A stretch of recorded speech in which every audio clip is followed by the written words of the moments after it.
les Actunautes. Alors aujourd'hui les Actunautes, pour ce reportage en direct de l'Aspedia, je vous ai commandé de la pluie, parce que c'est pas si fréquent un reportage sous la pluie sur Actunautique, mais c'est un reportage avec un rayon de soleil, c'est le nouveau Yamaha 350 V6 4 litres 3.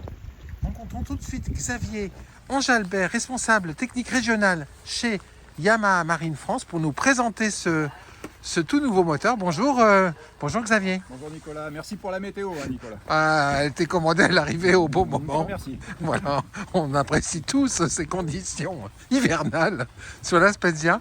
Alors l'Aspedia, c'est l'occasion de tester ce nouveau moteur. C'est un moteur extrêmement important dans l'offre Yamaha, Xavier. Oui, effectivement, c'est un moteur très important qui était très attendu aussi. Donc on est vraiment heureux de le présenter sous différentes versions, mono, twin, triple, différents types d'embarcations. Voilà, donc vous pouvez l'apprécier. Alors il se positionne comment dans la gamme Yamaha, Xavier, ce moteur? Eh bien, il se positionne clairement en supplément de gamme, au-delà des V6 300, 250 et 225. Ouais. Voilà, donc c'est un complément de gamme. Complément de gamme, ça manquait dans la gamme. Il y avait un trou quelque part. Oui, c'est évident qu'entre le 304 litres 2 et la série XTO, il y avait voilà, un niveau de motorisation qui était attendu et qui manquait. Donc voilà, on est heureux de pouvoir le proposer. Alors ce moteur, il y a dans son cahier des charges, il y avait un mot d'ordre et un seul mot d'ordre. Rappelez-nous ce mot d'ordre, Xavier. Le meilleur rapport poids-puissance. Poids-puissance. Les motorisations hors bord, toutes marques confondues. Allez, faites parler les chiffres maintenant.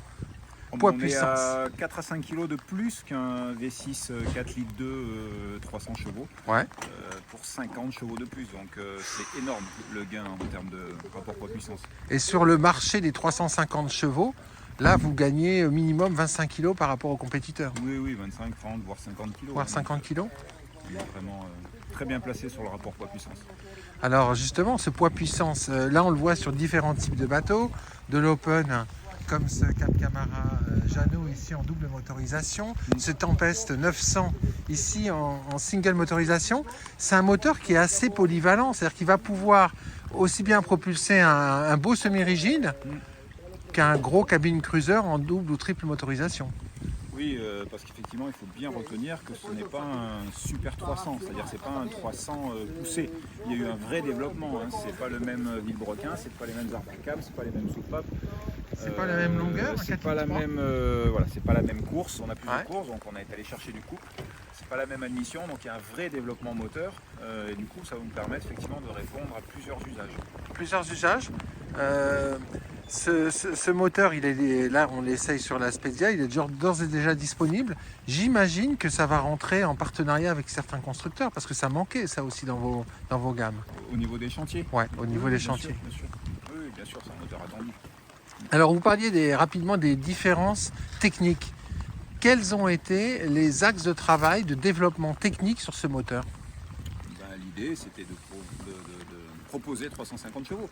Et donc il a quand même vraiment fallu faire une étude poussée au niveau de la tête motrice pour toujours préserver le niveau de fiabilité Yamaha. Donc c'est ça l'axe de développement. C'est pas un calculateur, bien loin de ça.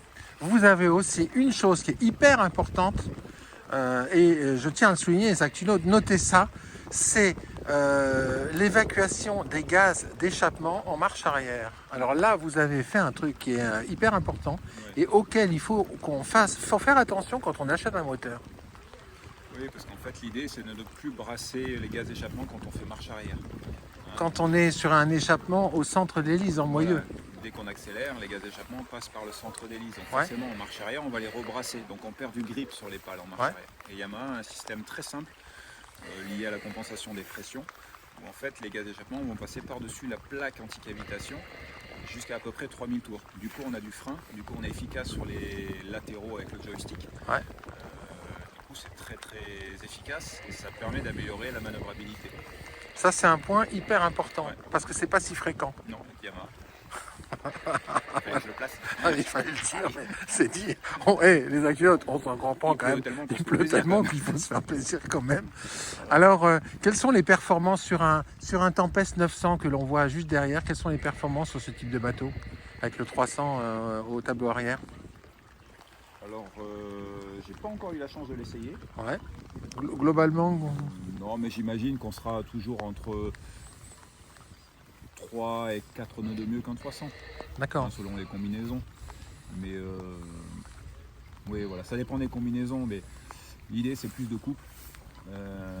Évidemment, on a une vitesse maxi supérieure ou alors on peut tirer des pas plus longs, donc on est mieux sur le rendement. Ouais. On en revient à l'histoire du rendement. Hein. C'est un peu contre-intuitif, mais plus on a... La puissance, moins ça consomme. Et oui, en fait, parce que du coup, on est bas en régime, on peut tirer des pas longs, donc sur la vitesse de croisière que tout le monde souhaite, c'est-à-dire 25 nœuds, et ben le moteur tourne à un régime beaucoup plus bas. On est très bien en rendement. Tout ça, c'est en fait l'effet du couple. Et c'est contre-intuitif, parce que quand on a un gros moteur, on va se dire, ouais, mais ça consomme, mais non. Parce que comme il pousse beaucoup plus à plus faible régime, on navigue à vitesse constante, à plus faible régime, donc on consomme moins. Exactement. Il faut faire planer le bateau. Hein. Le bateau, il doit se mettre à planer. Et c'est lourd, donc il faut du couple. Il faut du couple. Planant, on économise du carburant. Ouais. Voilà, on va essayer ces moteurs maintenant. Parfait. Bon, mais merci beaucoup Xavier. Merci Nicolas. Voilà, et puis on va sécher avec une bonne serviette parce que les amis, là ça mouille quand même beaucoup.